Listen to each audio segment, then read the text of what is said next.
करवा चौथ व्रत कथा।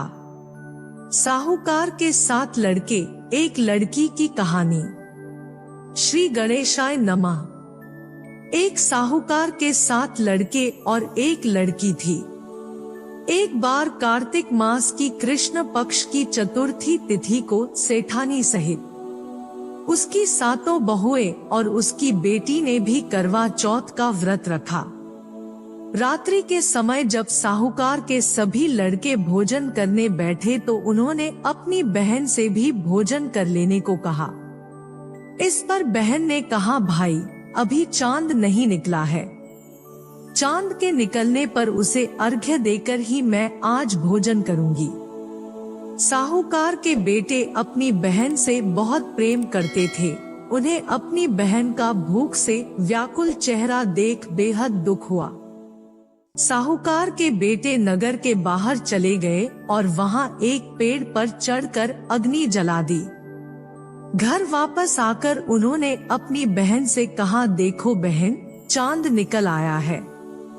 अब तुम उन्हें अर्घ्य देकर भोजन ग्रहण करो। साहूकार की बेटी ने अपनी भाभियों से कहा, देखो चांद निकल आया है, तुम लोग भी अर्घ्य देकर भोजन कर लो।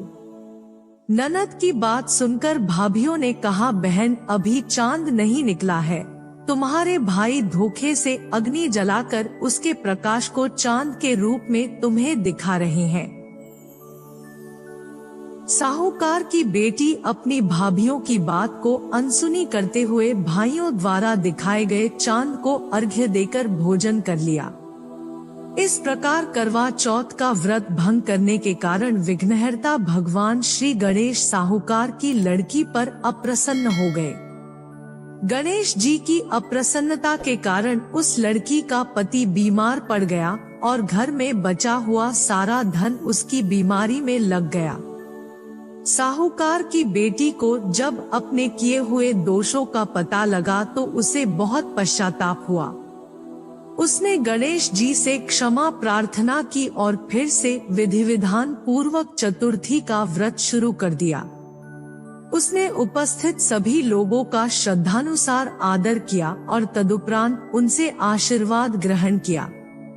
इस प्रकार उस लड़की के श्रद्धा भक्ति को देखकर एकदंत भगवान गणेश जी उस पर प्रसन्न हो गए और उसके पति को जीवन दान प्रदान किया। उसे सभी प्रकार के रोगों से मुक्त करके धन, संपत्ति और वैभव से युक्त कर दिया। करवा चौथ माता की